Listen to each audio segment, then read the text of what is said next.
Saudara kaum muslimin rahimakumullah, harta adalah amanat dan akan kita pertanggungjawabkan.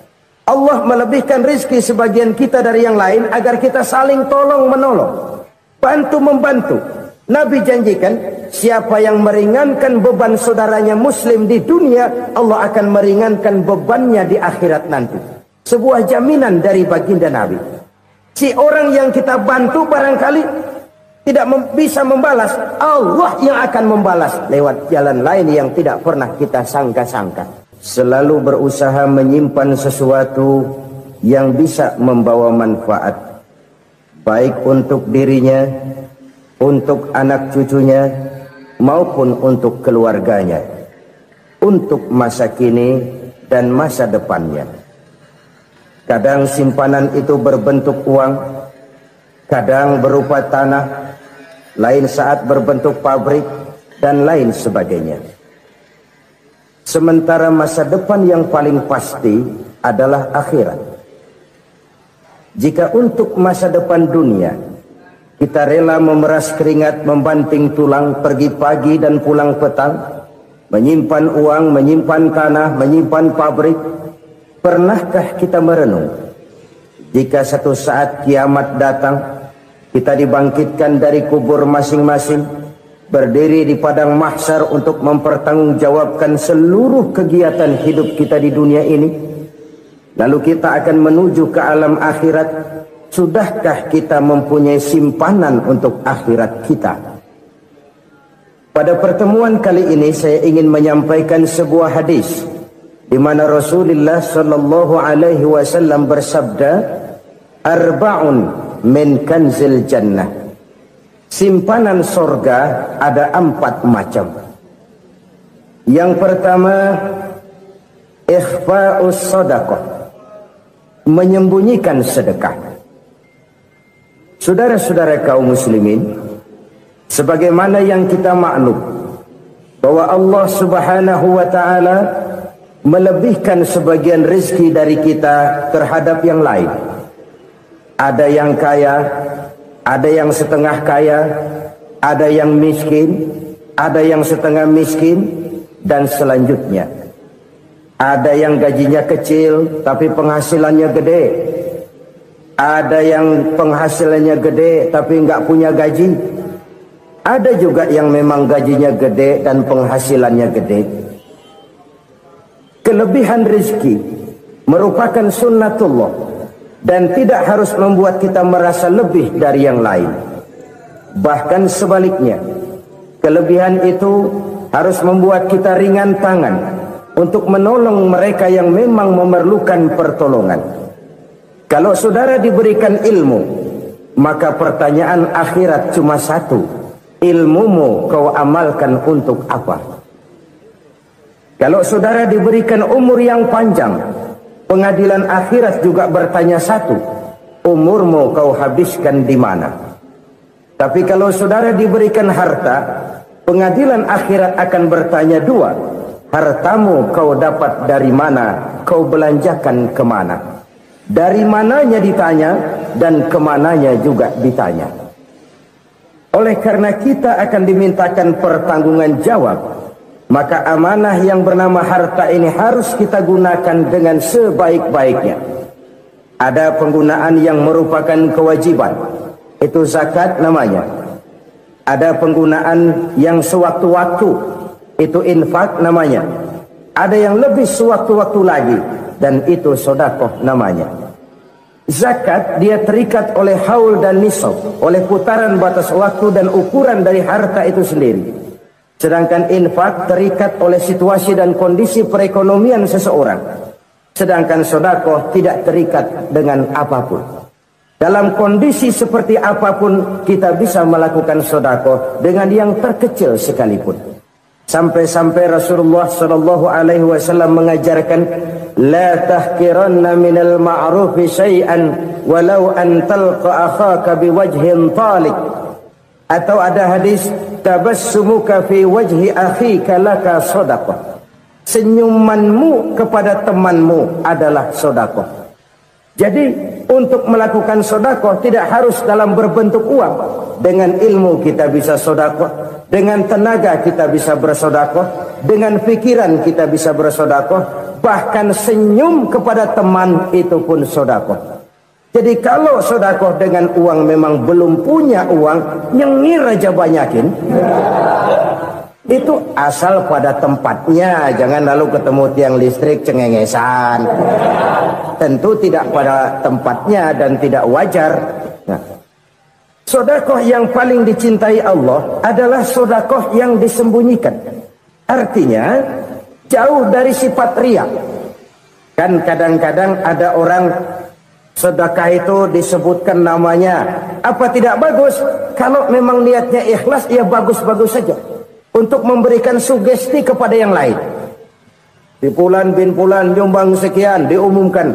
Boleh kalau niatnya untuk memberikan rangsangan kepada yang lain supaya dia menyumbang lebih besar dari orang tadi. Tapi kalau itu mendatangkan riya, maka sodakoh yang paling dicintai Allah adalah sodakoh yang disembunyikan. Tangan kiri saja tidak tahu apa yang diberikan oleh tangan kanan. Sedekah yang dilakukan dengan ikhlas akan merupakan perbendaharaan surga, tersembunyi dari pandangan orang lain, tidak seorang pun tahu. Karena memang sikap yang baik adalah melupakan kebaikan dan mengingat kesalahan. Itu salah satu ciri orang bahagia. Orang yang selalu mengingat kesalahannya dan berusaha melupakan segala kebaikannya. Kalau dia akan ada kebaikan, dia tidak bisa ikut, dia merasa rugi karena dia merasa belum pernah berbuat baik. Tapi kalau akan melakukan kesalahan baru, dia ingat kesalahan yang sudah-sudah, sehingga terhalang baginya untuk melakukan satu kesalahan baru. Demikianlah saudara-saudara, bahwa Allah melebihkan rizki sebagian kita dari yang lain, agar terjadi tolong-menolong dalam kehidupan ini. Jadi kesenjangan yang nature, kesenjangan yang alami, itu sunnatullah. Ada yang kaya, ada yang miskin, ada yang kelas menengah. Nah, kenapa lalu sekarang kita berusaha mengentaskan kemiskinan? Oleh karena adanya kesenjangan struktural. Kalau yang kaya bisa semakin kaya, kenapa yang miskin tidak bisa naik jadi ikut sedikit kaya?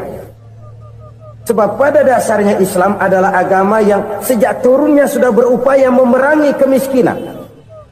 Bahkan dikatakan kemiskinan itu mendekatkan kepada kekufuran. Orang kalau miskin udah dekat banget sama kafir. Gampang menjadi kafir. Berapa banyak saudara-saudara kita yang oleh karena soal perut, oleh karena soal materi, terpaksa meninggalkan dan menanggalkan akidahnya.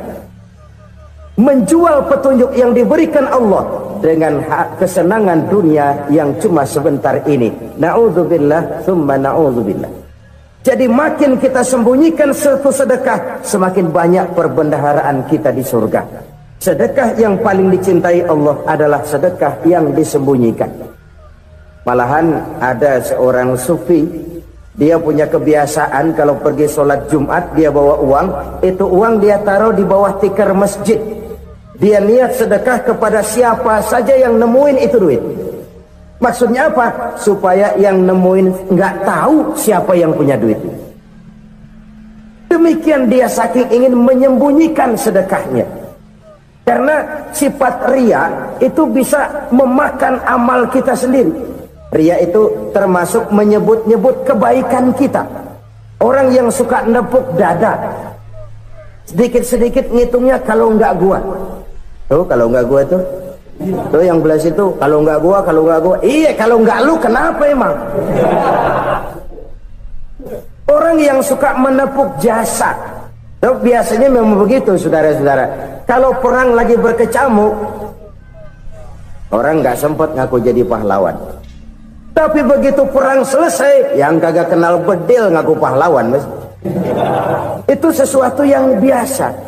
Oleh karenanya, orang-orang yang ikhlas dalam bersedekah, disembunyikannya sedekah itu, Allah cinta betul. Malahan ada hadis memberikan jaminan, inna sedaqatal mar'il muslimi tazidu fil umri wa tadfa'u mitatas su'i. Sesungguhnya sedekahnya seorang mukmin tazidu fil umri, bisa menambah umur panjang, wa tadfa'u mitata su'i, dan menyelamatkan manusia dari mati secara su'ul khatimah. Jadi siapa yang kepengen panjang umur, banyaklah sedekah. Yang bosan hidup, pelit terus. Sedekah menambah panjang umur dan menyelamatkan manusia dari mati secara su'ul khatimah. Pak, katanya umur itu nggak bisa ditambah, nggak bisa dikurangin. Kapan? Kalau ajal sudah datang. Fa idza jaa ajaluhum la yastakhiruna sa'atan wa la yastaqdimun. Kalau ajal datang tidak bisa dimajukan, tidak bisa dimundurkan. Itu kalau ajal sudah datang. Tidak bisa lagi umur ditambah dikurangi, sudah datang. Tapi kalau belum datang, itu kan haknya Allah. Mau ditambah, mau dikurangi, hak prerogatif Allah. Sebagai pencipta manusia, Allah maha kuasa dan maha mampu. Sedekah ini menambah panjang umur dan menyelamatkan manusia dari mati secara su'ul khatimah. Itu orang mati kan sama ya, kondisinya mati, nggak nafas. Tapi hakikat mati kan lain-lain. Ada yang mati itu husnul khatimah, baik akhirnya. Misalnya lagi ngaji mati, lagi sholat mati, lagi sedekah mati. Ini yang dinamakan dengan husnul khatimah, baik di akhirnya. Sebaliknya ada yang su'ul khatimah, jelek di akhirnya. Ini yang jadi catatan akhir. Lagi nyekek botol, mampus. Lagi banting kartu, modar. Su'ul khatimah, jelek pada akhirnya. Sedekah menyelamatkan manusia dari mati secara su'ul khatimah. Dan kita semua kepengen mendapat husnul khatimah, jauh dari su'ul khatimah. Oleh sebab itu yang bisa menyelamatkan kita dari penyakit itu antara lain adalah sedekah yang disembunyikan, yang dikerjakan dengan ikhlas karena Allah, tidak karena kepengen dipuji orang, tidak karena ingin dikatakan orang pemurah. Sebab orang dermawan itu orang yang memberi tanpa harus diminta. Kalau masih harus diminta, ya belum dermawan namanya, masih harus diminta. Kalau nggak diminta ya tulus, lolos, polos. Saudara-saudara kaum muslimin rahimakumullah, harta adalah amanat dan akan kita pertanggungjawabkan. Allah melebihkan rizki sebagian kita dari yang lain agar kita saling tolong menolong, bantu membantu. Nabi janjikan siapa yang meringankan beban saudaranya muslim di dunia, Allah akan meringankan bebannya di akhirat nanti. Sebuah jaminan dari baginda Nabi. Si orang yang kita bantu barangkali tidak bisa membalas, Allah yang akan membalas lewat jalan lain yang tidak pernah kita sangka-sangka. Ada orang tanya, Pak, ini ada orang nyumbang masjid sambil marah-marah, bagaimana? Saya bilang sumbangannya aja ambil, marahnya jangan. Marahnya jangan diambil, itu urusan dia. Saudara-saudara kaum muslimin rahimakumullah, umat Islam ini kan umat yang punya potensi besar. Kadang kita merenung, kenapa kadang-kadang pembangunan masjid kok lambat sekali? Kalau hotel hari ini peletakan pertama, bulan depan peresmian. Supermarket hari ini peletakan batu pertama, minggu depan peresmian. Tapi kalau sudah yang namanya masjid, kadang-kadang peletakan batu pertama sekaligus jadi batu terakhir. 3 tahun, 4 tahun, campur nebar jalak di jalanan, duit dijaring kayak ikan sepat. Apa tidak ada orang Islam yang kaya? Banyak. Apa tidak ada pengusaha muslim yang jadi konglomerat? Ada. Lalu yang belum banyak itu yang komit terhadap nilai-nilai agamanya. Akhirnya kita jatuh jadi umat yang lemah. Belum ada pengusaha konglomerat muslim buka pabrik supermi cap beduk misalnya umpamanya atau pabrik kecap cap sorban supaya identitas keislamannya sedikit kelihatan. Kita jatuh jadi umat yang lemah karena potensi tidak terinventarisir dengan baik. Kita ini ibarat kompor yang cuma matengin nasi orang lain. Potensi kita dimanfaatkan oleh orang lain. Ukhuwah Islamiyah kita baru terbatas kepada silaturahmi. Ukhuwah di bidang ekonomi kita lemah, ukhuwah di bidang kebudayaan kita lemah, apalagi ukhuwah di bidang politik kita lebih rapuh lagi. Padahal ukhuwah itu adalah totalitas kehidupan manusia, menyangkut ipolek sosbud, memerlukan nilai-nilai ukhuwah. Jadi oleh karena itu mari kita menyadari di dalam harta kita, walaupun kita yang cari pergi pagi pulang sore peras keringat banting tulang, di sana ada harta anak yatim, di sana ada hak masjid, di sana ada hak pesantren, di sana ada hak jihad. Berbahagialah seseorang apabila dia oleh Allah dijadikan keran. Keran itu menyimpan air, tapi tidak untuk dirinya, tapi disalurkannya kepada mereka yang memang memerlukannya. Saudara-saudara kaum muslimin rahimakumullah, ini yang pertama. Jadi perbendaharaan surga adalah menyembunyikan sedekah. Orang lain nggak tahu, kita pun nggak pernah ngitung-ngitung. Kita anggap lewat begitu saja, padahal itu deposit akhirat. Satu. Yang kedua, perbendaharaan surga itu apa? Wa kitmanul musibah, menyembunyikan kesulitan. Kadang orang takut menghadapi kesulitan, tapi makin kita merenung, hidup ini kan sebenarnya urusan. Takut sama urusan ya jangan hidup. Tandanya orang hidup itu kalau punya urusan. Urusan melupakan problem, problem sering menimbulkan kesulitan. Kesulitan bukan untuk ditakuti, tapi untuk diatasi dan dicarikan jalan keluarnya. Siapa sih orangnya yang nggak pernah sulit-sulit? Makin tinggi status sosialnya, makin gede urusannya.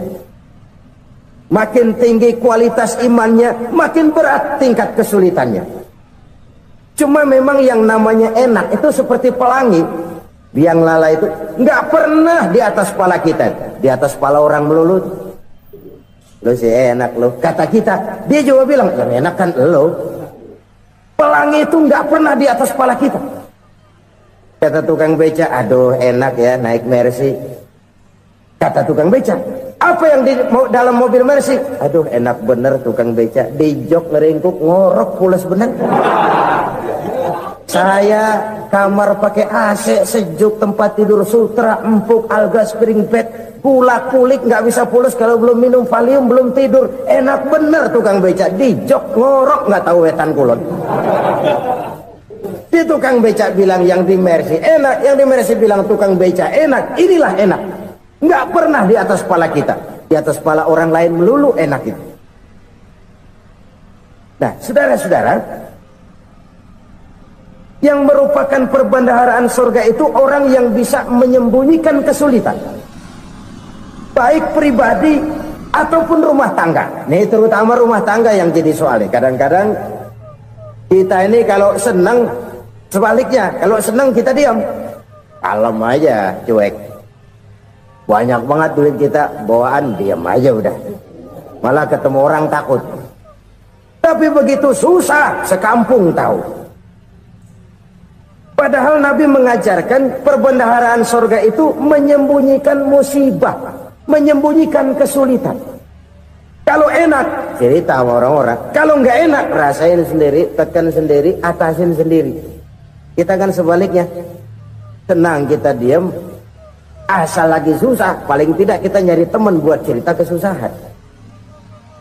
Siapa orangnya yang nggak pernah susah?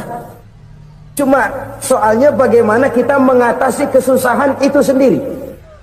Begitu juga misalnya kalau orang sudah berumah tangga, itu orang tuanya harus menjadi tempat dia cerita yang enak-enak saja.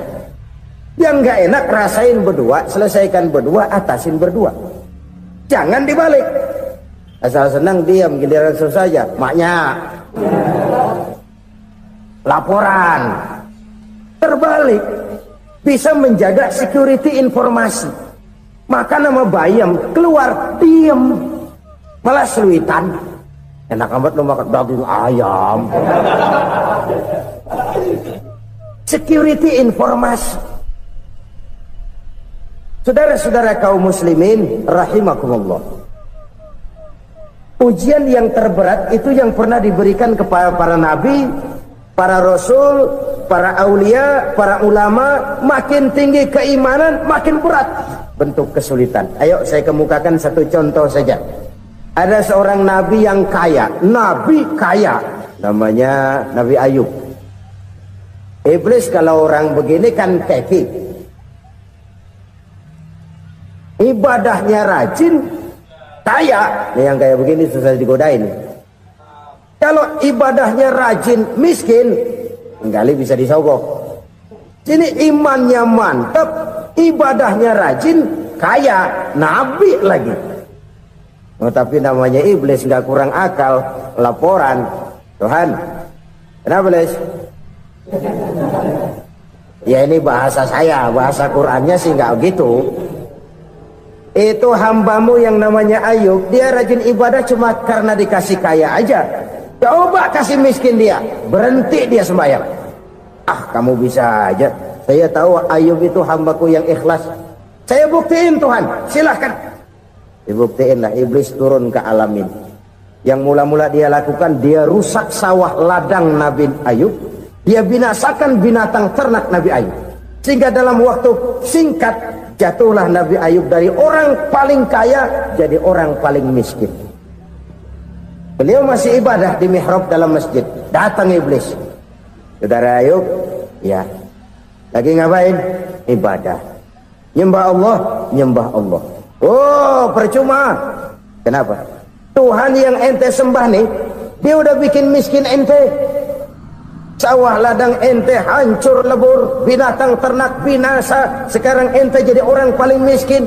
Ngapain nyembah Tuhan kayak begitu? Tekor. Udah berhenti dah ibadah, berhenti ibadah. Ini iblis sama Tuhan laporannya lain, yang dikerjakan kepada Nabi Ayub juga lain. Benar begitu iblis kata Nabi Ayub? Iya. Sawah ladang saya habis, buras. Binatang ternak saya binasa, binasa. Saya miskin, bangpak. Apa jawab Nabi Ayub? Bukan innalillahi, ya ini hebat. Alhamdulillahillazi a'tani wa akhza minni. Segala puji bagi Allah yang telah memberikan harta kepada saya dan sekarang mengambilnya lagi. Alhamdulillah. Allah yang ngasih, Allah yang ambil. Itu mah urusan Allah. Iblis cuman ibadah jalan terus, sujud lagi Nabi Ayub. Iblis seleher gondok banget. Dasar Nabi nggak mempan dia apa-apain. Miskin malah alhamdulillah. Allah yang ngasih, Allah yang ngambil. Jadi kalau kita tidak komit, kita tidak terikat kepada kaya, miskin, senang, susah, apa yang bisa bikin kita susah? Jadikan kekayaan, kemiskinan, jadikan senang, susah sebagai anak buah yang bisa kita atur. Jangan kekayaan ngatur kita, jangan kemiskinan ngatur kita. Kita yang harus mengatur mereka. Senang, susah, kaya, miskin, bahagia, sengsara, jadikan itu anak buah yang bisa kita atur. Kalau sekarang kita kaya, lain saat boleh jadi kita miskin, semiskin-miskinnya. Allah yang ngasih, Allah yang ngambil. Tenaga mana yang bisa menghalangi? Ibadah jalan terus. Iblis makin gondok. Dasar Nabi loh. Akhirnya apa? Nabi Ayub dikerjain, diberikan penyakit. Demikian fatal penyakitnya. Bayangin, udah miskin sakit. Masya Allah. Miskin sakit. Sakitnya nggak lama, kira-kira 16 tahun. Istrinya 3, 2 mental minta ceraiin. Ngerawatin laki bengek begini. Senang belum tentu, susah udah pasti nih. Cerai aja, cerai dah. Cerai. Tinggal satu Siti Rahmah yang setia menemani beliau. Sesetia-setianya hati perempuan. Satu saat Siti Rahmah bilang, "Bang, iya, abang kan Nabi bang. Lalu, namanya Nabi kan doanya jarang meleset bang. Maksud kamu minta kenapa sih sama Tuhan biar abang sembuh baik dah bang?" Siti Rahmah, iya. Saya sakit berapa tahun sih dah? 16 tahun bang. Sebelum ini saya sehat berapa tahun? Ya kira-kira 60 tahun bang. Nah coba ente banding-bandingin Rahmah. Saya dikasih sehat 60 tahun. dikasih sakit 16 tahun, sudah nggak sabar, mau doa kepada Allah minta sembuh. Saya malu kepada Allah. Diuji dengan yang luar biasa seperti ini, tidak mengganggu stabilitas kehambaannya. Dia tetap menghamba kepada Allah Subhanahu wa ta'ala. Saudara-saudara kaum muslimin rahimakumullah, kunci menghadapi kesulitan itu apa? Allah jelaskan dalam satu ayat, wa basyiris sabirin alladzina iza asabathum musibah qalu inna lillahi wa inna ilaihi raji'un. Gembirakan orang-orang yang sabar. Siapa mereka itu? Yang apabila mendapat musibah, mereka kembali kepada keyakinan dasar, segalanya dari Allah dan segalanya akan kembali kepada Allah. Ini konsepsi dasar dari sikap muslim dalam menghadapi berbagai kesulitan. Segalanya dari Allah, segalanya akan kembali kepada Allah. Kalau ini sudah kondisi dasarnya, maka kita akan lapang menghadapi kenyataan bagaimanapun pahitnya. Apakah itu namanya miskin, apakah itu namanya sakit, bahkan maut sekalipun. Segalanya dari Allah, segalanya akan kembali kepada Allah. Ini sikap hidup, bukan sekedar ucapan. Kita kadang-kadang menjadikannya sebagai ucapan. Mulutnya sih nggak berhenti, innalillahi wa inna ilaihi raji'un, tapi nangisnya terus gerung-gerungan. Bukan itu, ini kesadaran moral. Kalau segalanya dari Allah, segalanya kembali kepada Allah, kan sebenarnya cuma nunggu giliran. Hari ini saya nyembayangin dia, entah hari apa saya disembayangin orang. Hari ini saya antar dia ke kubur, entah hari apa orang nganterin saya ke kubur. Hari ini saya tahlilkan dia, entah nanti kapan orang tahlilkan saya. Segalanya dari Allah, segalanya akan kembali juga kepada Allah. Oleh sebab itu saudara-saudara, kesulitan bukan untuk ditakuti. Kesulitan justru untuk diatasi, dicarikan jalan keluarnya. Dan tidak ada orang yang tidak pernah mendapat kesulitan. Tidak ada. Semakin tinggi status sosial, semakin tinggi kualitas keimanan, semakin besar juga tingkat kesulitan. Hanya saja bagaimana cara kita mengatasinya. Dan Al-Quran menyatakan, inna ma'al usri yusra. Di balik kesulitan itu pasti ada kemudahan. Roda itu berputar. Karena itu Rasulullah sallallahu alaihi wasallam mengingatkan kepada kita, ta'arraf ilallahi firraha ya'rifka fisyiddah. Ingatlah kepada Allah di waktu kamu senang, supaya Allah ingat kepada kamu di waktu kamu susah. Kalau waktu senang kita ingat kepada Allah, kita susah, Allah tidak akan meninggalkan kita. Tapi kalau waktu senang kita jauh dari Allah, sujud tidak sempat, dengan masjid jauh, ketika senang kita lupakan Allah. Nanti begitu kita susah, Allah lupakan kita. Dan itu menyakitkan. Oleh karena itu orang-orang tua kita dulu bilang, kalau lagi sehat ingat-ingat lu bakal sakit nanti. Kalau lagi kaya ingat-ingat satu saat kita bakal jatuh miskin. Bahkan kalau lagi muda ingat-ingat kita bakal tua. Dan yang terpenting, kalau lagi hidup ingat-ingat kita bakal mati. Saudara-saudara kaum muslimin rahimakumullah. Jadi yang kedua yang merupakan perbendaharaan surga, menyembunyikan musibah. Saudara-saudara kaum muslimin rahimakumullah. Hal ketiga yang merupakan perbendaharaan surga adalah wasilaturrahmi. Orang yang suka bersilaturahmi. Sebagaimana yang kita maklum bahwa manusia adalah makhluk yang disebut zon politika. Makhluk sosial yang tidak mungkin hidup sendiri-sendiri. Betapa dan siapapun kita memerlukan orang lain. Bodoh betul manusia kalau tinggal di tengah masyarakat tapi tidak mau bermasyarakat. Merasa hebat sendiri, pintar sendiri, gagah sendiri, kaya sendiri. Mungkin kalau mati juga ngubur sendiri. Jangankan kita di sini, di sorga saja Nabi Adam waktu sendirian bengong melulu, ngondar mandir. Allah tegur dam sepi dam. Ya ini kalau bahasa saya. Iya Tuhan, sepi ini nggak ada coret-corekan pisan ini. Diciptakan Siti Hawa baru anteng Nabi Adam. Itu di sorga. Cobalah. Umpamanya saudara tinggal di Jakarta nih. Kayak bener. Apaan aja di Jakarta punya saudara dah. Jembatan Semanggi ambil. Monas, Buntel bawa pulang. Hotel-hotel ambil semua. Cuman tinggal di Jakarta sendirian. Apa enaknya? Betapa dan siapapun kita perlu orang lain. Tidak ada seorang pun yang bisa memenuhi kebutuhan hidupnya secara sendiri-sendiri. Nah, Islam telah menyelamatkan manusia dari ras diskriminasi, mengikat manusia dengan persaudaraan yang berlandaskan kepada akidah. Karena itu dianjurkan bersilaturahmi. Bahkan Nabi menyatakan, "Man arada ayyubsata lahu fi rizqihi wa yunsa'a fi atharihi falyasil rahimah." Siapa yang kepengen diluaskan rezekinya dan dipanjangkan usianya, banyaklah ia bersilaturahmi. Siapa yang kepengen dimudahkan rezekinya, hendaknya ia banyak bersilaturahmi. Kalau banyak teman, kesulitan kan paling tidak ada tempat cerita. Udah susah, sendirian kita pikirin diri, nggak ada tempat tukar pikiran. Cepet banget sama bengek. Dilawan sendiri.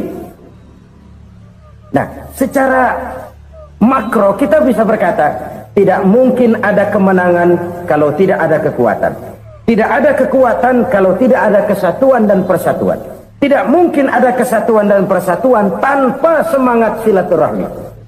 Kalau umat Islam mau menang, dia harus kuat. Kalau umat Islam mau kuat, dia harus bersatu. Kalau umat Islam mau bersatu, dia harus membudayakan silaturahmi ini. Bahkan sampai-sampai kata Nabi, kalau bisa cari nilai tambah. Apa? Silman qata'ak. Bersilaturahmilah kau kepada orang yang marah denganmu. Masya Allah, indahnya ajaran agama kita. Orang yang marah pun kepada kita, kata Nabi, kalau bisa bersilaturahmilah kepadanya, kepada orang yang marah itu. Di situ nilai tambah. Cuman jujur nih hadis, ngucapinnya gampang, ngamalinnya yang berat banget. Orang marah sama kita disuruh silaturahmi, ada apa malu? Lu marah, ada gua marahan lagi. Tunggu pikirin. Saudara-saudara kaum muslimin rahimakumullah. Tapi ini yang diajarkan, bahkan ini yang dicontohkan oleh baginda Rasul. Bagaimana begitu mudah, misalnya satu saat Abu Jahal ini ngatur strategi bagaimana bikin Muhammad celaka. Dia gali lubang di depan tempat tidurnya.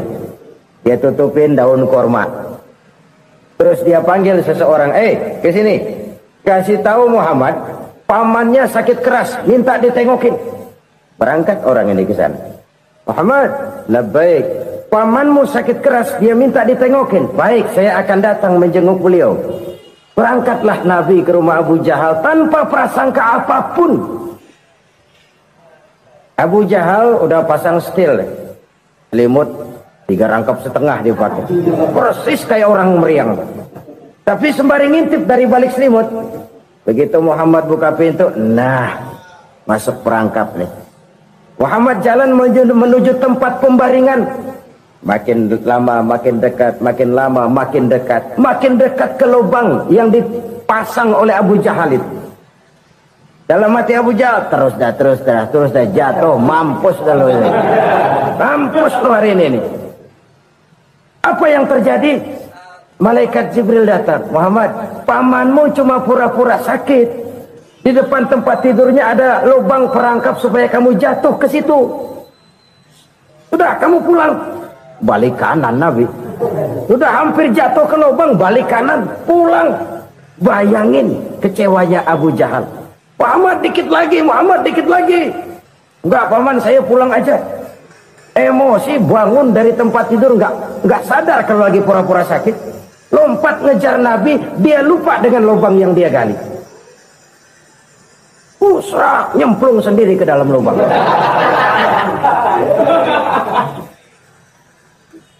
Nabi terus berlalu.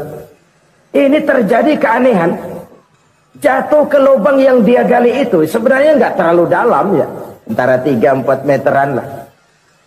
Tolong saya jatuh ke lubang ini. Datanglah pelayan-pelayannya itu. Angkat saya dari sini. Oh, yang ngulurin tambang. Satu gulung belum juga nyampe itu tambah. Kurang beli lagi ke warung. Sambung ulur lagi enggak juga bisa sampai. Wah ini kerjaan Muhammad ini. Tolong siapa salah seorang kamu ke rumah Muhammad, kasih tahu encangnya kecebur. Minta ditolongin. Sampaikan kepada Rasul. Kenapa? Pamanmu jatuh ke lubang, Muhammad minta tolong diangkatin. Tambang udah nyambung-nyambung nggak nyampe juga. Ya nanti saya datang saya tolong. Coba. Nyata-nyata orang berniat jahat mau mencelakakan dia. Datang dia menolong. Ini yang disebut air tuba dibalas air susu ya ini. Bukan sebaliknya. Air tuba dibalas air susu. Paman, kecebur ya? Iya Muhammad, tolong ini. Pegang tangan saya.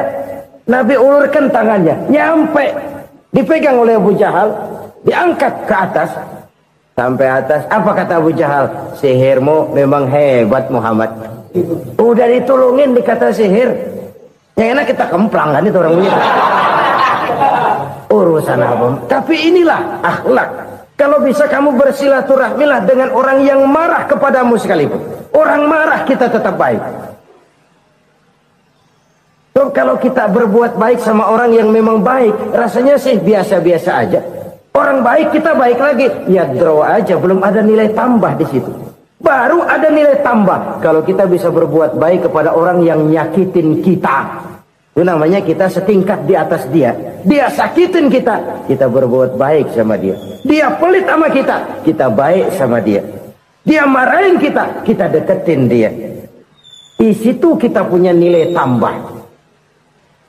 Jadi siapa yang ingin diluaskan rezekinya kata Nabi dan dipanjangkan umurnya, hendaklah ia banyak-banyak bersilaturahmi. Sederhana sebenarnya silaturahmi, tapi silaturahmi membangkitkan semangat kesatuan dan persatuan. Kesatuan dan persatuan melahirkan kekuatan. Dalam matematika 1 ditambah 1 pasti 2. Tapi di tengah masyarakat, 1 orang takut ditambah 1 orang takut, hasilnya jadi 2 orang setengah berani. Kenapa setengah berani? Karena udah berdua. Tadi pan takut sendirian. Kalau dia kumpul turu-turu takutlah jadi berani. Kita yang lemah, kita yang tidak berdaya, kita yang miskin, kalau mau kompak bersatu, apa yang nggak bisa kita kerjain? Apalagi tinggal di kota besar, pilihan cuma 2. Bertahan atau minggir. Bertahan atau minggir. Untuk bisa bertahan harus mampu bersaing. Untuk mampu bersaing harus punya keahlian. Keahlian harus ditunjang dengan pendidikan, ditambah oleh kekompakan sebagai umat. Udah miskin mencar mulu, orang injek kita. Orang nggak pandang urusan apa yang malu. Oleh karena itu silaturahmi pada hakikatnya merupakan roh dari ukhuwah yang diajarkan oleh agama kita. Bagaimana Islam menyelamatkan masyarakat manusia dari ras diskriminasi, mengikat manusia, dan tidak ada persaudaraan yang lebih indah selain persaudaraan yang diikat dengan nilai-nilai akidah. Sepanjang orang di jalan Allah, itulah saudara kita. Keluar dia dari jalan Allah, selesailah persaudaraan sampai di situ. Karena itu, kalau ingin menyimpan sesuatu di surga, banyaklah bersilaturahmi. Datang ke rumah ini, datang ke rumah itu, dan lain sebagainya. Itu simpanan kita di akhirat nanti. Ini yang ketiga. Saudara-saudara, yang keempat, perbendaharaan surga itu apa? Wa qawlu la hawla wa la quwwata illa billah. Ucapan la hawla wa la quwwata illa billah. Ibadah kan ada yang berat, modalnya besar. Bangun masjid berat, modalnya besar. Bangun rumah sakit berat, modalnya besar. Ada ibadah yang berat, tapi modalnya ringan. Misalnya puasa. Puasa itu berat, mengendalikan nafsu. Kalau sekedar nggak makan nggak minum sih enteng, mengendalikan nafsu. Itu jihad terbesar, tapi kan modalnya ringan, cuma niat saja. Ini ibadah berat, modalnya ringan. Ada ibadah yang ringan, modalnya juga enteng. Seperti termasuk ucapan la haula wa la quwwata illa billah. Tanpa sadar. La haula wala quwata illa billah. Nyelengin tuh di surga. Nyelengin, kita nggak terasa. Nyelengin simpenan akhirat. La haula wala quwata illa billah. Nyimpan lagi. Kaget. La haula wala quwata illa billah. Nyimpan lagi. Banyak simpenan. Walaupun sebenarnya yang dimaksud di sini adalah kesadaran batin. Bahwa tidak ada daya dan kekuatan kecuali Allah. Itu intinya. Kita memulai pekerjaan disunahkan baca bismillah, kan begitu. Apa itu? Kesadaran moral. Bahwa ini saya bisa kerjakan. Saya kerjakan ini dengan menyebut nama Allah. Kenapa? Kalau Allah tidak memberikan daya dan kekuatan, mana mampu saya kerjakan ini. Maka saya kerjakan ini dengan menyebut nama Allah. Bismillah. Kesadaran moral. Manusia hanya wajib berusaha, tapi nggak pernah wajib berhasil. Banyak hal-hal yang kalau kita renungkan secara rasio nggak mungkin, tapi jadi kenyataan. La haula wala quwata illa billah. Tidak ada daya dan kekuatan kecuali bagi Allah semata-mata. Kesadaran moral akan kelemahan dan keterbatasan makhluk bernama manusia. Kadang kita kagum dengan otak, tapi kita sering lupa sama yang bikin otak. Padahal bagaimanapun hebatnya otak, yang bikin otak pasti lebih hebat dari otak. Nggak percaya, silahkan otak-otakan. Inilah kecenderungan. Kita kagum dengan pesawat-pesawat mutakhir, bukan main besi gede banget terbang itu. Alangkah hebatnya. Lalu apa yang bikin otak tidak lebih hebat dari itu semua? Kita puji laut. Apa yang bikin laut tidak lebih hebat dari laut itu? La haula wa la quwata illa billah. Tidak ada daya dan kekuatan kecuali Allah. Apa yang bisa kita lakukan? Kalau tidak karena daya dan kemampuan yang diberikan oleh Allah kepada kita. Lahirlah sikap tawadu, rendah hati. Tidak melonjak menjadi angkuh dan sombong. Sadar akan kelemahan dan keterbatasan diri. Sebagai makhluk yang diciptakan oleh Allah subhanahu wa ta'ala. Jadi satu sisi ini ucapan yang berpahala, la haula, jadi wiridan. Pada sisi lain ini kesadaran moral, sikap mental, kesadaran batin. Bahwa yang punya daya dan kekuatan itu cuma Allah. Kita nggak pantas untuk sombong. Sebab sombong itu pakaiannya Allah. Kita nggak sedang pakai pakaian Allah, kegedean. Dan makin kita renungi, makin terbentur. Apa sih yang bisa kita sombongin? Kita mau sombong apa? Kaya? Pintar? Itu kan semua relatif. Di atas langit masih ada langit lagi. Jadi oleh karenanya, marilah kita menyadari. Manusia hanya wajib berusaha, tapi tidak pernah wajib berhasil. Yang berusaha saja tidak wajib berhasil, apalagi yang tidak berusaha. Islam bukan agama orang pemalas yang selesai sholat lalu endelohom, enggelenggem ayem-ayem. Tapi Islam bukan agama orang sombong yang setelah berusaha lalu tidak memerlukan Allah. Kita bisa saja bikin proyeksi, tahun sekian kita bakal panen besar menurut perhitungan otak. Tapi ada kejadian lain. Apa? Tikus ngambek.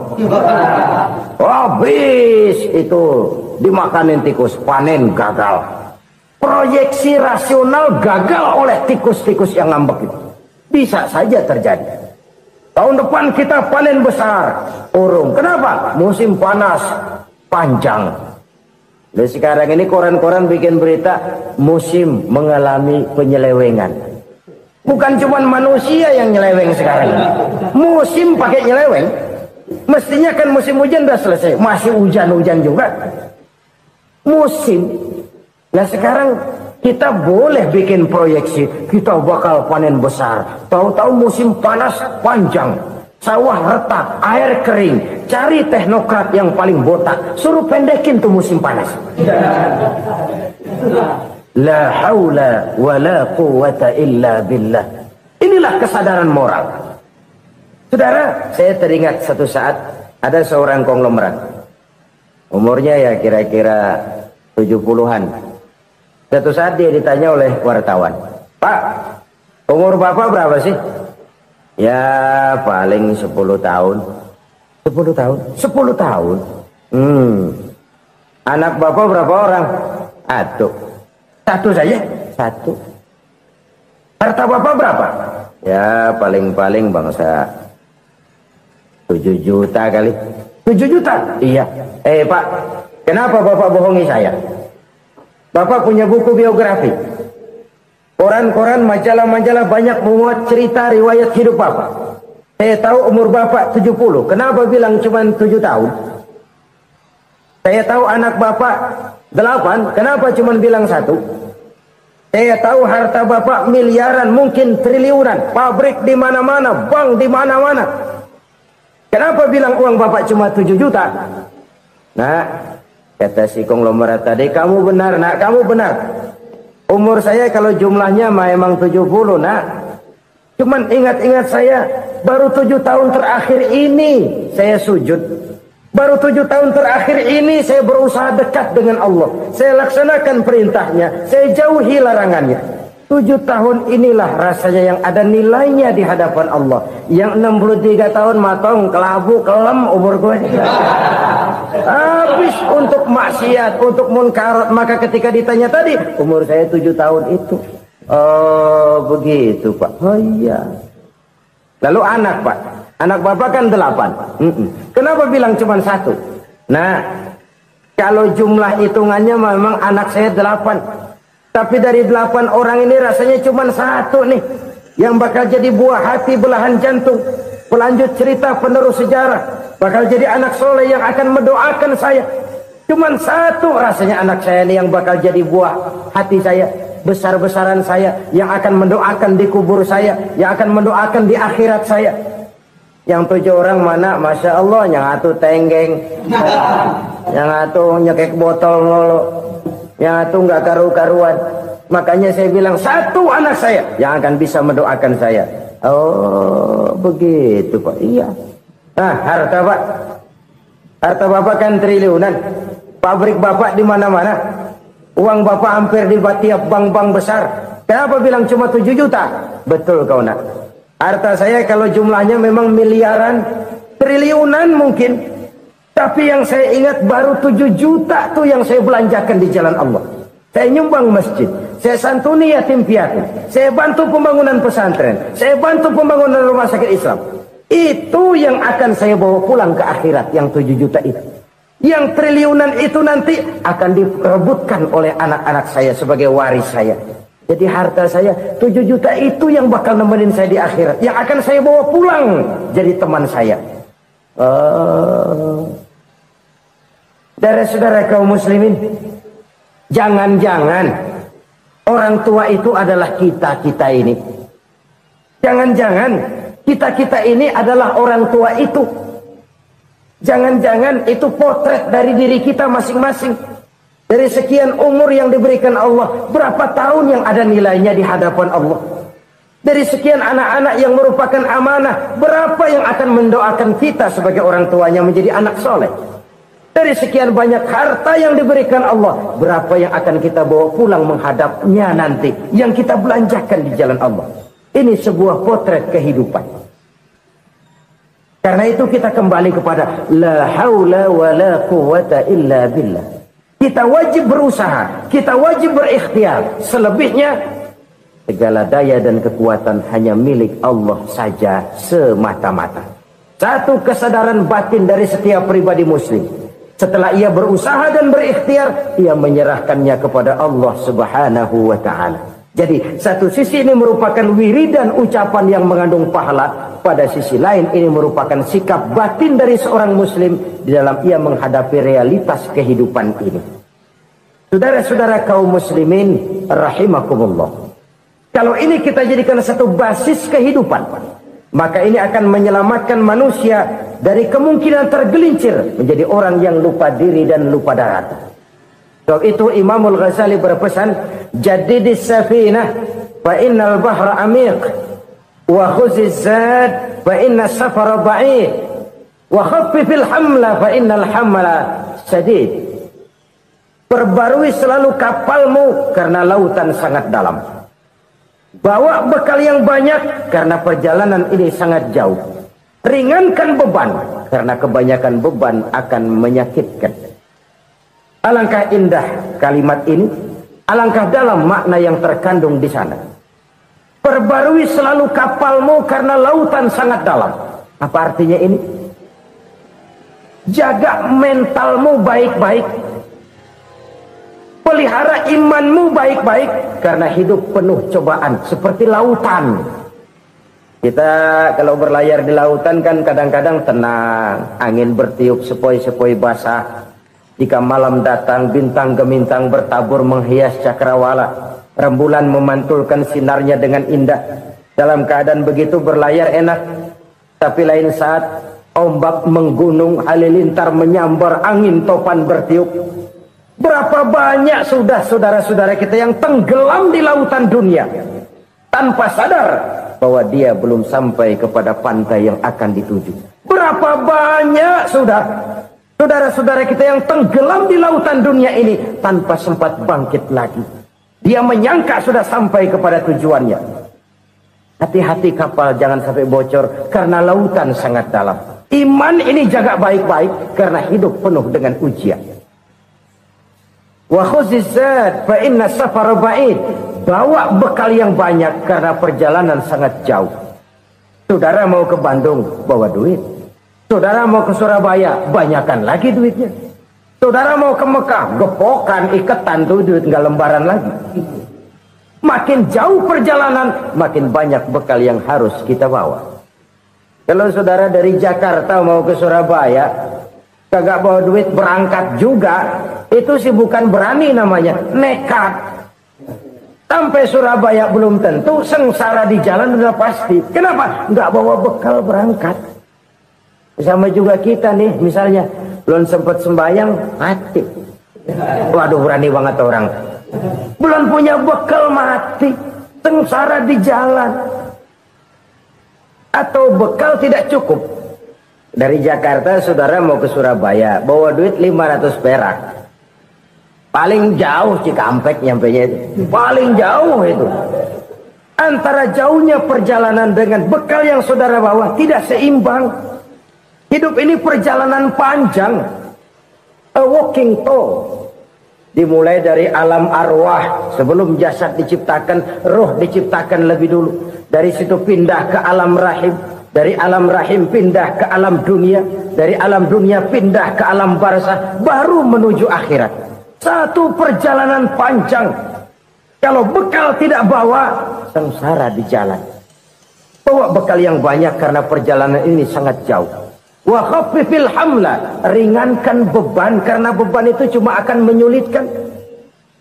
Kalau bekal itu sih keperluan, tapi beban nggak kita perluin, cuma ngeberat-beratin. Apa ini beban? Dosa, kecurangan, kebatilan, kezoliman, ketidakadilan, kesewenang-wenangan. Itu akan jadi beban kita di akhirat. Alangkah celakanya, perjalanan panjang, bekal tidak bawa, beban kelewat banyak, alamat sengsara di jalan. Pahala tidak ada, dosa berlipat ganda. Na'udzubillah, summa na'udzubillah. Kalau kita rangkum nasihat Al-Ghazali dengan kisah si konglomerat tadi, kita akan mengambil kesimpulan.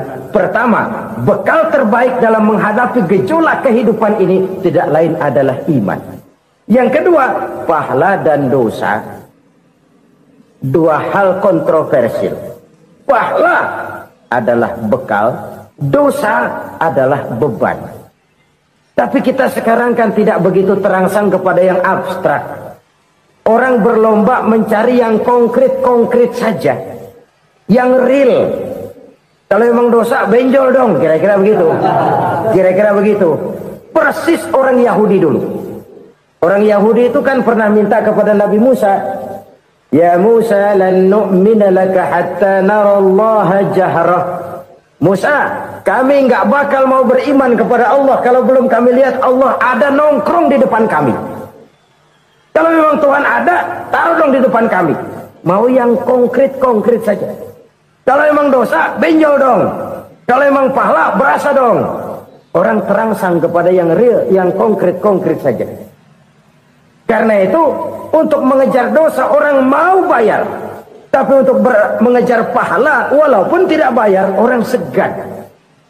Ini yang dikatakan oleh Nabi, kamu mengharapkan ke surga tapi kamu berat melaksanakan sesuatu yang bisa membawa kamu ke surga. Kamu ingin jauh dari neraka tapi tiap saat kamu lakukan perbuatan-perbuatan yang justru menjerumuskan kamu ke neraka.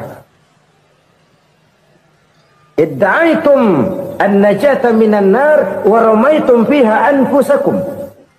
Kamu ingin selamat dari neraka tapi kamu lemparkan diri kamu ke neraka.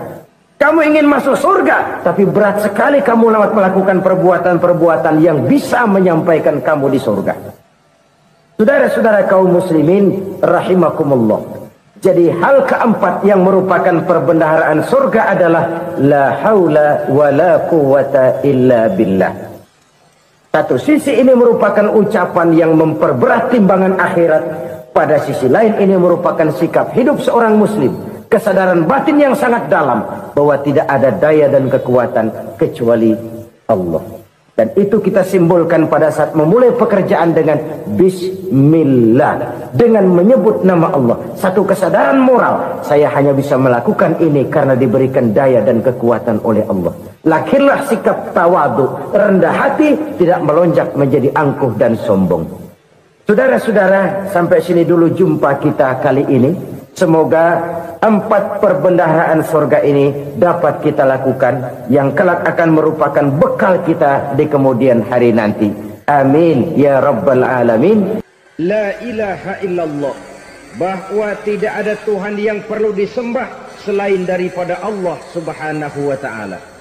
Ini hakikatnya merupakan inti daripada ajaran rasul-rasul terdahulu. Kenapa? Seluruh rasul bersumber dari satu sumber yang sama, yaitu dari Allah subhanahu wa ta'ala. Maka prinsip ajaran ketuhanan yang mereka bawa tentu saja sama. Nabi Adam mengajarkan la ilaha illallah.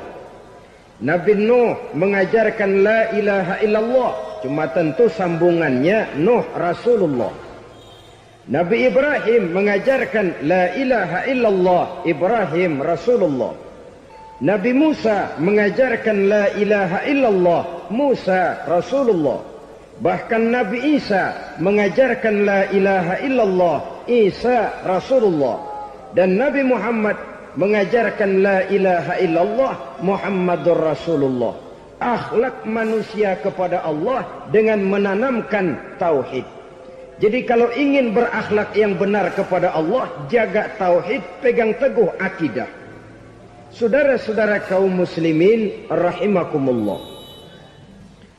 Lawan daripada tauhid adalah kufur. Kufur bisa 2. Bisa kufur iman, bisa kufur nikmat. Kufur itu sifatnya, kafir itu orangnya. Ada orang kufur iman, dan ini merusak akhlak kepada Allah subhanahu wa ta'ala. Kufur iman itu kadang-kadang bentuknya syirik, orangnya disebut musyrik.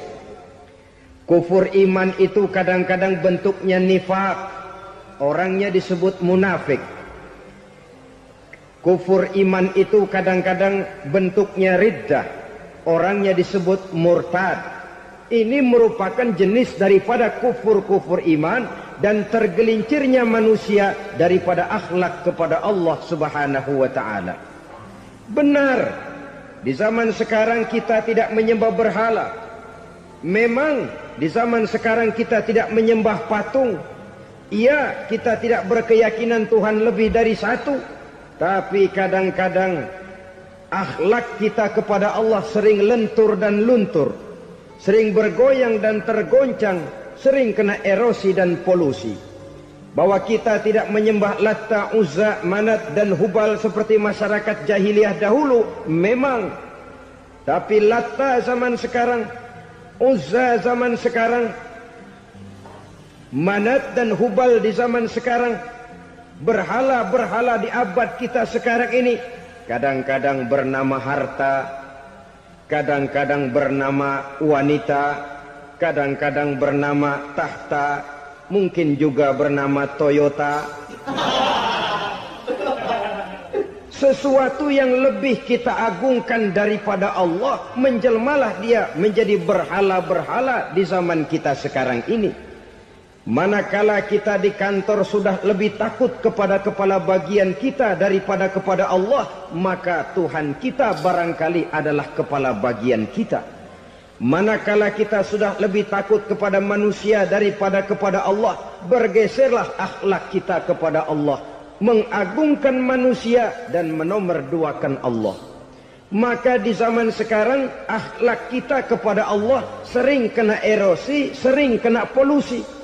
Mungkin karena sulitnya lapangan kerja, tingginya tensi ekonomi, persaingan hidup yang makin tajam, sulitnya mencari lapangan kerja, orang kadang-kadang nekat, sedikit pertimbangan, picik pandangan, mudah melakukan potong kompas, sehingga terjadilah perbuatan-perbuatan yang memelencengkan akhlak kita kepada Allah Subhanahu wa ta'ala.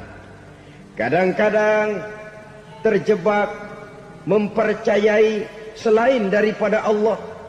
Kadang-kadang terjebak di dalam mengagungkan yang selain daripada Allah lebih dari yang seharusnya.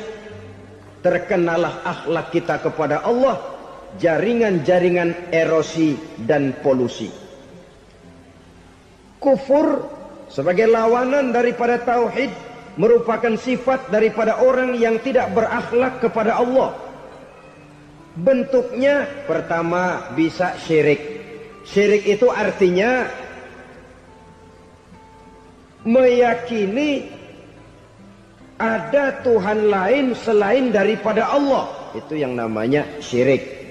Jadi percaya Tuhan ada, cuman Tuhannya kelebihan. Itu yang disebut syirik, dan itu merupakan cerminan dari akhlak yang rusak kepada Allah Subhanahu wa ta'ala. Berkeyakinan Tuhan lebih dari satu, berkeyakinan bahwa Tuhan itu beranak atau diperanakkan, atau mengagungkan sesuatu sama dengan Allah, atau menjadikan yang selain Allah sebagai tujuan akhir daripada perjalanan kehidupan ini, maka itu sudah terjebak kita dalam musyrik. Dan syirik satu dosa yang tidak berampun. Bahasa kasarnya, yang namanya syirik itu jenis bapak moyangnya dosa.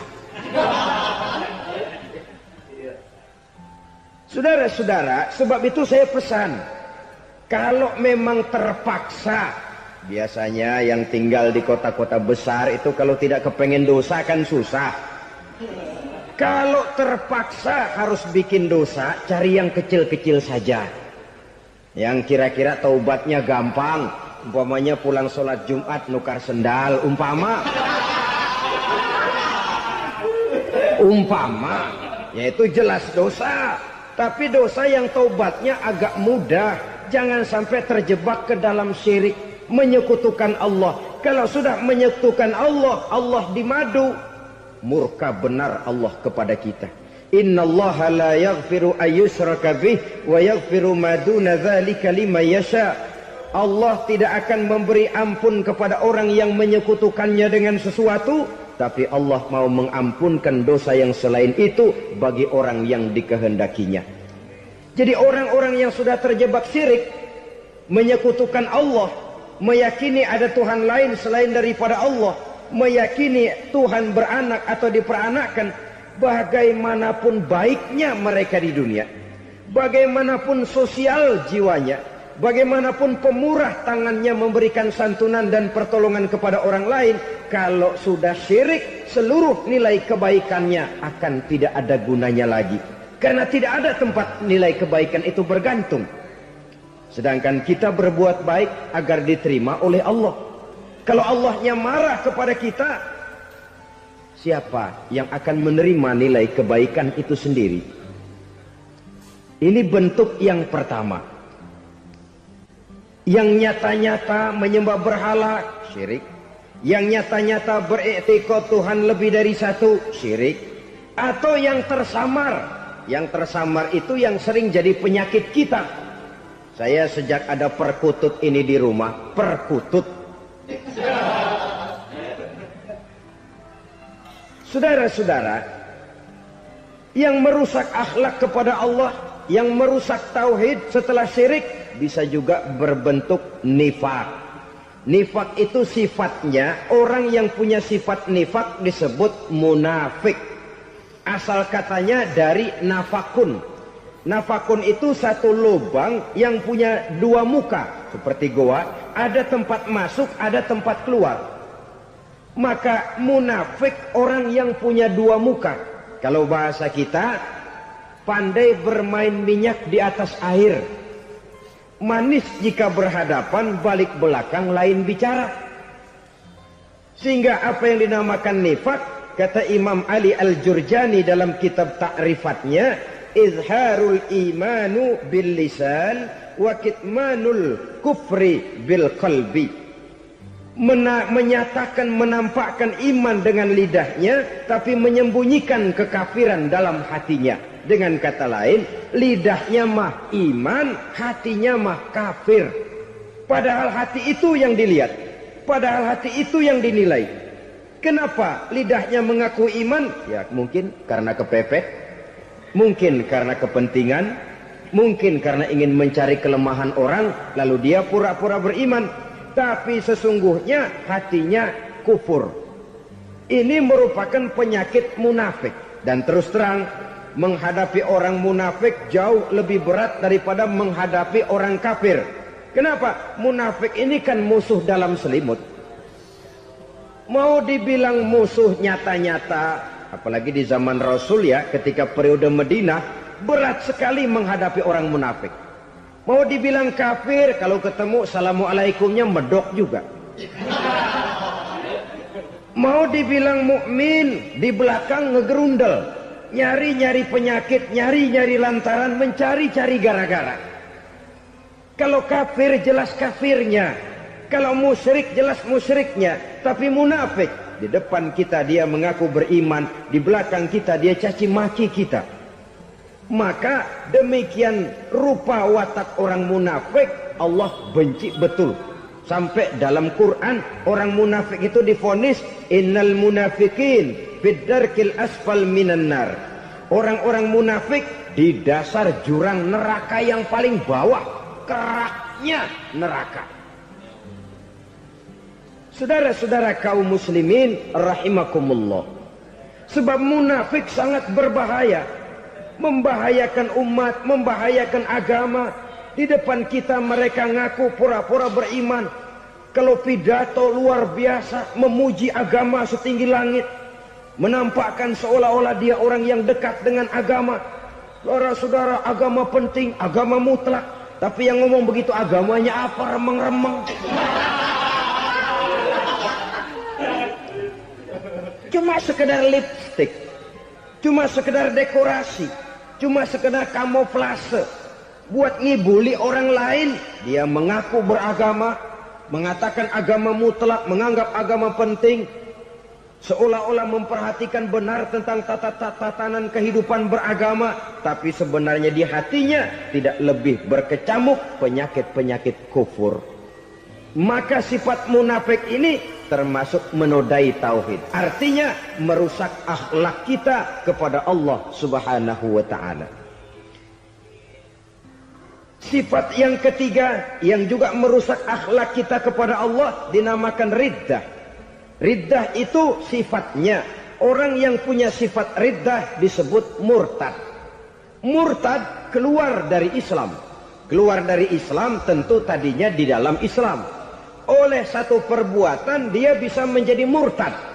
Misalnya tadinya dia iman benar kepada Allah, tapi melarat. Kadang-kadang sehari masak, 3 hari libur. Akhirnya oleh kesulitan ekonomi dia tidak kuat. Ada yang menawarkan kebaikan, dibawain supermi, dibawain obat-obatan, diberikan beras. Goyah imannya.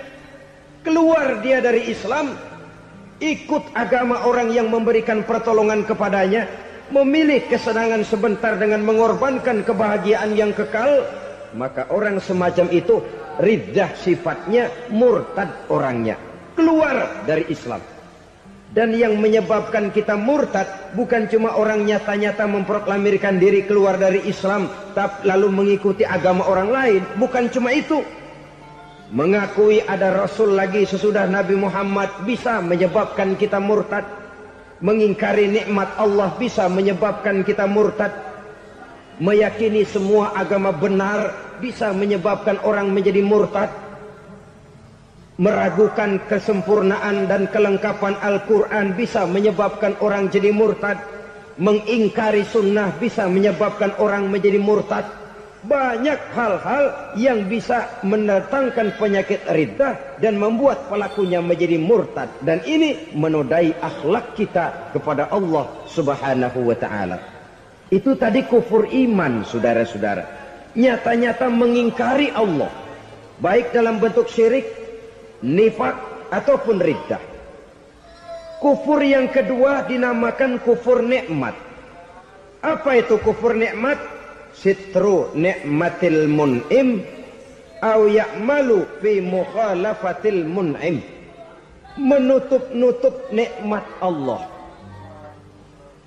atau melakukan perbuatan yang menentang, bertentangan dengan kehendak yang memberikan nikmat. Jadi kufur nikmat pertama, nutup-nutupin Tuhan. Tuhan jalingin. Duit lu banyak amat, dari mana? Gua kerja. Lalu kerjanya nomor satu. Orang yang berakhlak kepada Allah, dia akan menjawab, kamu uangnya kok banyak, dari mana? Rizki dari Allah. Caranya, saya kerja. Kerja itu cara, rizki itu dari Allah datangnya. Bukankah di zaman sekarang kita sering terpleset? Ini merupakan cerminan dari rapuhnya akhlak kita kepada Allah Subhanahu wa ta'ala.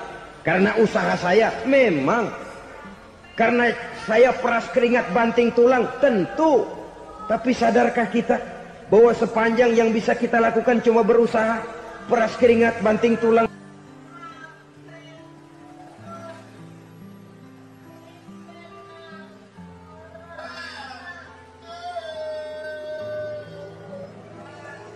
Soal rizki, soal jodoh, soal maut, kitakah yang mengatur? Kitakah yang menentukan? Subhanallah. Manusia sungguh tidak berdaya menghadapi tiga hal paling pokok ini. Rezeki, kita cuma bekerja. Kitakah yang menentukan? Tidak. Kita berusaha saja, rezeki belum pasti dapat. Apalagi kalau kita tidak berusaha. Jangan terjebak dalam fatalisme. Belum perang udah nyerah. Emang dasar rezeki datangnya dari Tuhan, nggak usah kerja, dan ntar juga kalau dia datang. Dari mana datangnya?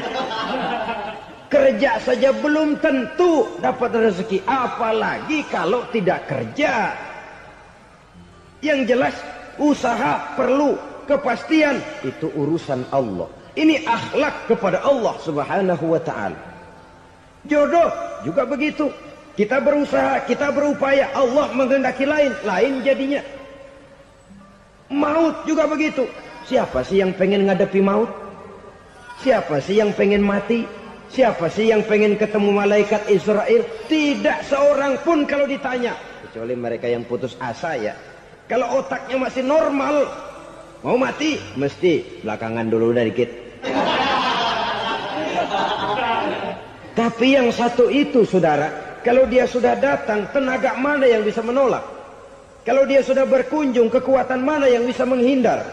Kalau dia sudah ingin bertemu, kemana kita bisa melarikan diri?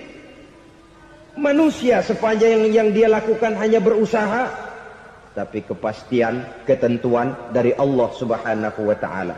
Orang yang kufur nikmat, nutupin Allah. Dia merasa rezekinya adalah mutlak peras keringatnya.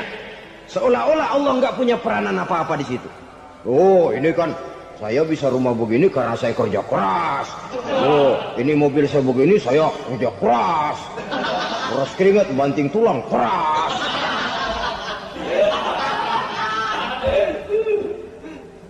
Saudara-saudara kaum muslimin rahimahkumullah. Jadi menutup-nutupi Allah. Akibatnya nanti Kalau dia berhasil, Allah ketutupan. Kalau dia gagal, orang lain dicaci maki, dicari kambing hitam. Nah, kambing hitam kan mahal. Karena orang sering cari-cari kambing hitam. Jarang orang mau jujur kalau bertemu kesulitan lalu mencari sebab pada dirinya sendiri. Yang paling enak ya nyalain orang. Lo begitu. Orang lain yang paling enak kita salahin. Au ya'malu fi mukhalafatil mun'im, atau dia melakukan sesuatu yang tidak sesuai dengan kehendak yang memberikannya nikmat.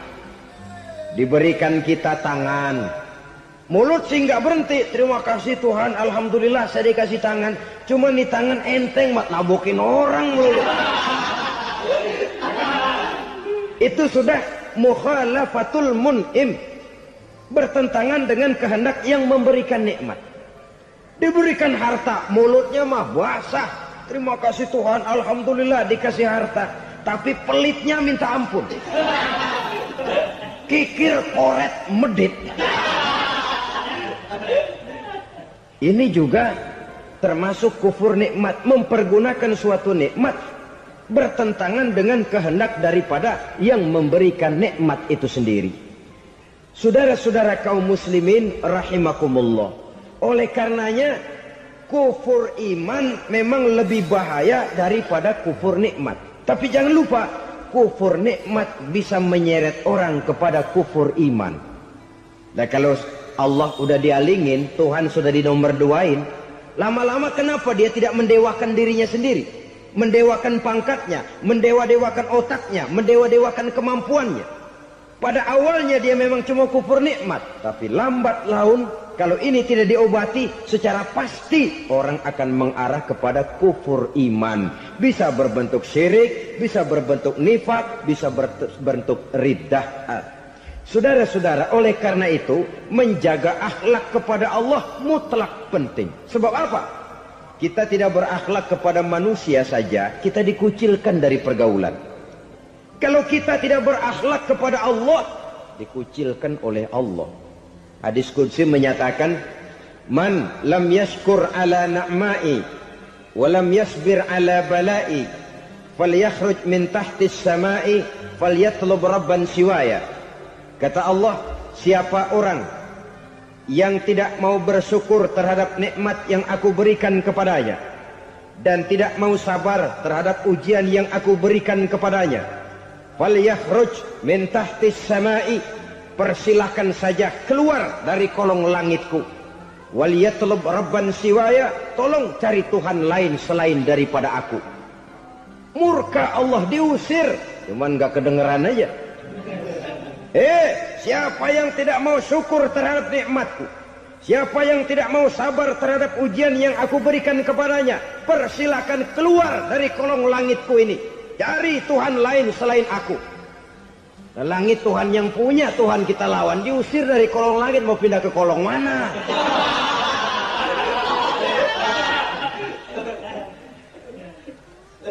Jadi jangan merasa kufur nikmat kan enteng. Iya, kelihatannya begitu, tidak sebahaya kufur iman. Tapi kufur nikmat ini merupakan anak tangga yang kalau kita sudah mulai naik, kita akan naik terus sampai kepada tingkat di mana kita mengalami kufur iman. Kalau sudah ke sana, maka akhlak kita kepada Allah terkenalah erosi, terkena polusi, hancur akhlak kepada Allah. Dan itulah sumber kesengsaraan abadi. Kalau cuma kita tidak berakhlak kepada manusia, barangkali resikonya cuma kehidupan di dunia ini. Mungkin juga ada kehidupan akhirat. Tapi kalau sudah tidak berakhlak kepada Allah, dunia akhirat kita rugi dan celaka. Maka pada kesempatan ini saya mengajak, marilah jaga baik-baik akhlak kita kepada Allah. Satu kali kita bertauhid, sampai mati kita bertauhid. Satu kali la ilaha illallah, jangan tergelincir lagi kita keluar daripada kalimat itu. Satu kali kita bertuhankan Allah, jangan bertuhan yang lain selain daripada Allah. Jangan sekutukan Allah, jangan samakan Allah dengan sesuatu, jangan mengangkat yang lain sama agungnya dengan Allah. Sebab dengan demikian kita seolah-olah sudah mengotori akhlak kita kepada Allah Subhanahu wa ta'ala. Saudara hadirin yang saya hormati, jadi oleh karenanya akhlak kita kepada Allah merupakan basis daripada kehidupan beragama. Kalau itu sudah mulai rapuh, mulai terkena erosi dan polusi, mulai rusak, dikhawatirkan nanti nilai ibadah kita kepada Allah juga akan turut ambruk karenanya.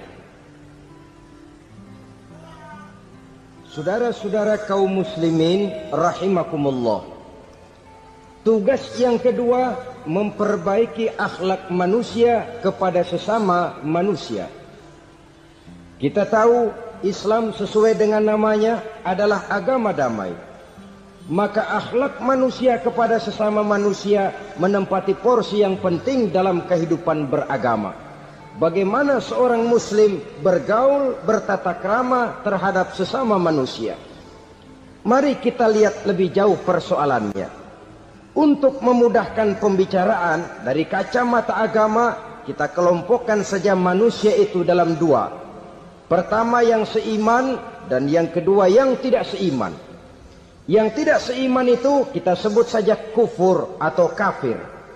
Nah, kepada yang kafir pun kita diajarkan untuk berakhlak. Apalagi kepada yang memang nyata-nyata seiman, sekeyakinan, seakidah. Kemanapun Islam datang, ke negara manapun ia masuk, ia tidak menaburkan kerusakan.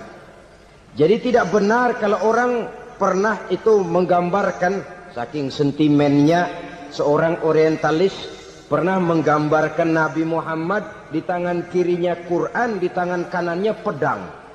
Menggambarkan seolah-olah Islam dikembangkan dengan kekerasan. Sebenarnya tidak sama sekali. Kalaupun dalam sejarah perkembangan Islam pernah terjadi perang, maka perang dalam Islam sesungguhnya apabila kita amati sejarahnya bukan untuk memaksakan agama, karena memang agama tidak bisa dipaksakan, tetapi justru untuk mempertahankan agama dari segala macam hambatan, rintangan, hinaan dan fitnahan. Tapi kemanapun yang jelas Islam masuk, dia tidak pernah membuat kekacauan, kerusuhan ataupun penghancuran. Candi Prambanan bahkan dipugar, gereja-gereja tidak ada yang dihancurkan oleh umat Islam. Kenapa? Islam agama damai. Soal agama, soal lakum dinukum waliyadin. La ikraha fid din, qad tabayyana ar-rusdu minal ghayy. Tidak ada paksaan dalam beragama, sebab nyata yang benar dengan yang tidak benar. Belum pernah ada orang kafir masuk ke perkampungan orang Islam lalu dikejar-kejar, diteriakin kafir, kafir, sunatin.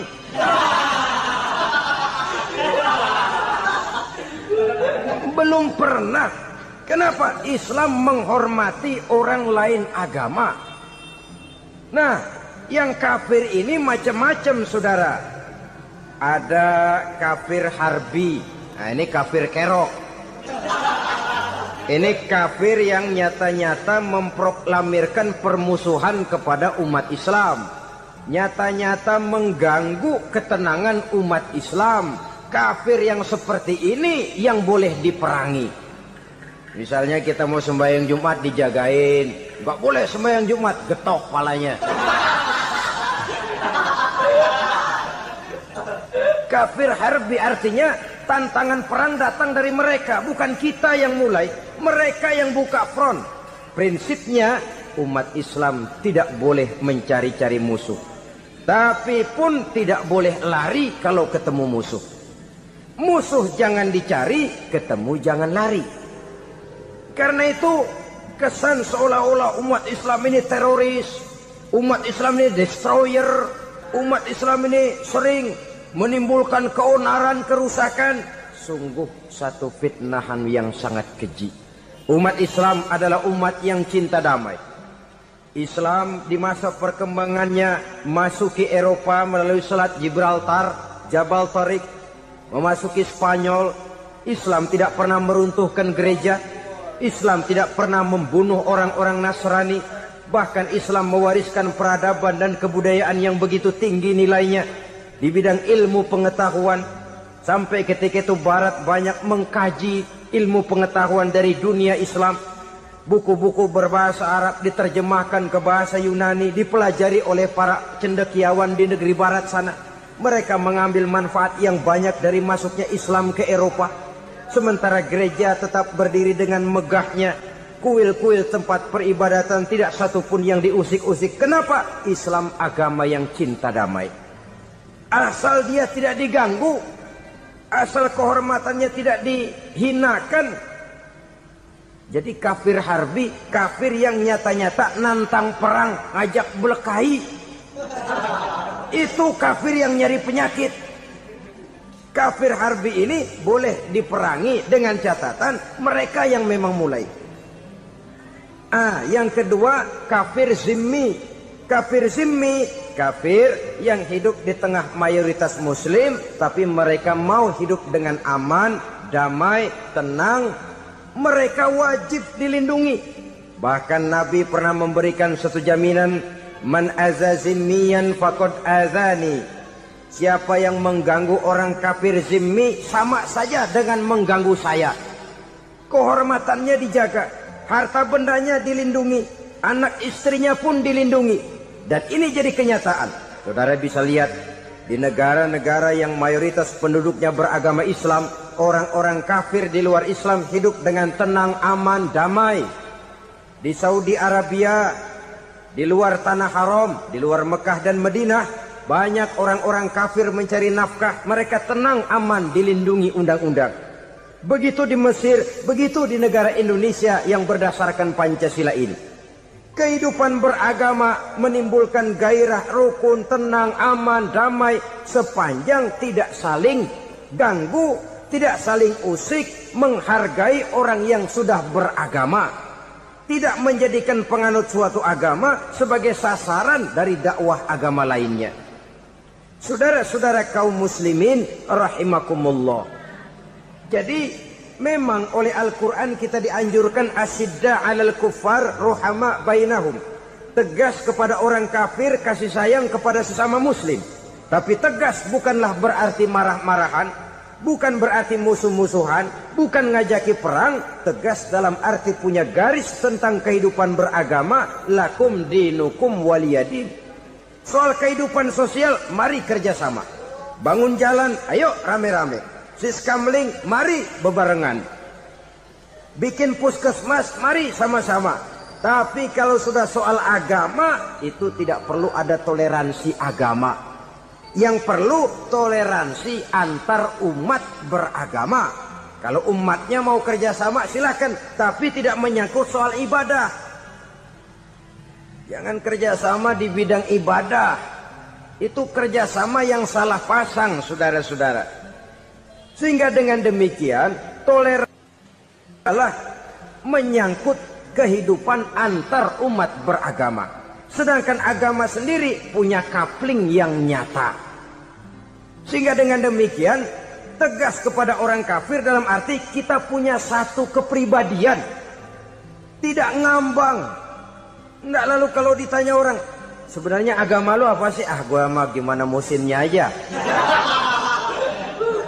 Agama pakai musim kayak rambutan. Akhirnya ya begitu, musim-musiman. Ke masjid kelihatan, ke gereja hayo, ke candi nongol, ke apa? Bingung malaikat bagaimana nyatetnya nih bocah ini. Di mana aja ada. Kita punya satu kepribadian. Saya muslim dan garis saya ini, lakum dinukum waliyadi. Bagi Tuhan persilakan agama Tuhan, bagi kami agama kami. Kami hormati Tuhan, Tuhan hormat kepada kami. Tapi soal agama, couplingnya jelas. Kerjasama, mari urusan muamalah, bidang sosial. Yuk kita siskamling sama-sama dengan orang lain agama. Mari jaga kerukunan, kesatuan, persatuan, kekompakan. Perbaiki jalan yang rusak, mari sama-sama. Mendandani jembatan yang runtuh, mari sama-sama. Tapi sembahyang, couplingnya lain-lain. Sebab Nabi juga dulu pernah ditawarkan begitu loh sama kafir jahiliyah dulu, Quraisy itu. Sudah Muhammad, sekarang begini saja, kita join aja daripada marah-marahan. Hari ini saya oke, menyembah Tuhanmu Allah. Besok gantian kamu menyembah Tuhan kita, Latta, Uzza, Manat dan Hubal. turun, qul ya ayyuhal kafirun la a'budu ma ta'budun. Soal ibadah kaplingnya jelas, tidak boleh dicampur adukkan. Sebab kalau tidak, kita akan mulai kehilangan identitas diri. Dan disitulah krisis kehidupan keyakinan beragama dimulai, dari krisis identitas. Hujan gede kan mulainya gerimis dulu. Di mana-mana ya gerimis dulu. Gerimis makin lama makin gede, kita akan mulai dengan kehilangan identitas diri. Dari sana nanti kita malu mengakui keislaman kita. Kalau orang Islam malu mengakui keislamannya, ini kan ironi, menyedihkan. Ngakui Islamnya saja malu, menonjolkan keislamannya malu, tidak ada rasa bangga beragama. Padahal ini modal dasar. Hanyalah dengan rasa bangga beragama kita lalu konsekuen. Bangga yang tidak konsekuen, wah pokoknya kan gua kan Islam, agama yang paling benar. Tapi hidupnya sendiri jauh dari tuntunan Islam. Itu bangga yang tidak beralasan, bangga yang tidak perlu dibanggakan sebenarnya. Kebanggaan yang membuat kita konsekuen dan dekat dengan kehidupan beragama. Jadi dengan demikian saudara-saudara, kepada non-muslim kita juga harus berakhlak. Bukankah ini sudah dicontohkan oleh Rasul? Bagaimana beliau disambiti orang di Taif, yang menyambiti malah didoakan. Bagaimana Suraqah mau membunuh beliau, malah Suraqah didoakan. Bagaimana Abu Jahal dan Abu Lahab saking mangkalnya. Ini Abu Jahal pernah gali lubang di kamarnya sendiri, di depan tempat tidurnya. Setelah dia gali lubang, ditutupin pakai keraras korma. Lalu dia tarik selimut, belagak meriang. Dia pesan pesuruhnya, bilangin Muhammad encangnya meriang. Pamannya sakit, minta ditengokin. Nabi dengan segala husnuzonnya berangkat nengokin. Abu Jahal dari balik selimut ngintip. Itu dia Muhammad, itu dia tuh. Dia tuh, masuk Dani, masuk. Mulai di jalan, senang Abu Jahal. Terus. Begitu ke pelosok, masuk ke lubang, gue pendem terus lalu. Memang niatnya mau mencelakakan Nabi. Sudah tinggal beberapa langkah lagi Nabi akan berjalan ke arah lubang itu. Malaikat Jibril ngasih tahu, Muhammad, Abu Jahal pamanmu cuma pura-pura sakit. Di depan tempat tidur itu ada lubang sudah dia gali untuk menjerumuskan kamu. Sudah balik pulang. Balik badan Nabi. Sudah hampir mau melangkah, kakinya malah muter pulang. Abu Jahal yang ngelihat Nabi sudah hampir jatuh nggak jadi, balik pulang. Lupa kalau lagi sakit. Udah Muhammad buruan sini. Ke pintu dia kejar. Dia lupa sama lubang yang dia gali. Begitu dia kejar, dia yang ke pelosok masuk ke dalamnya. Sejak saat itu ada pepatah, man hafara hufratan waqa'a fiha. Siapa yang suka nggali lubang, dia sendiri bakal terpelosok ke dalamnya. Jatuh dia ke lubang yang dia gali. Padahal ya paling banter 2 atau 3 meter paling dalam. Dari dalam lubang itu dia teriak-teriak, Muhammad, tolongin, pamanmu kecebur. Kasih tahu Muhammad, kasih tahu, datang lagi lah pesuruhnya. Muhammad, pamanmu Abu Jahal kecebur, minta tolong diangkatin. Sudah diulur tambang, habis sambung lagi, nggak bisa sampai. Masa iya, cuma kamu yang bisa nolong. Apa yang dilakukan Nabi? Balik mau nolongin. Akhlak. Kita kalau ada orang gali lubang buat nyeburin kita, dia sendiri yang kecebur. Gorok gua kagak lemin loh. Mati sekalian dah. Nabi mah enggak, balik nolongin tuh Abu Jahal. Kenapa paman kecebur? Iya Muhammad, tolong, tambang udah diulur-ulur, sambung-sambung nggak sampai. Aduh kasihan paman, nih pegang tangan saya. Nabi cuma ulurin tangan, nyampe dipegang oleh Abu Jahal. Diangkat ke atas.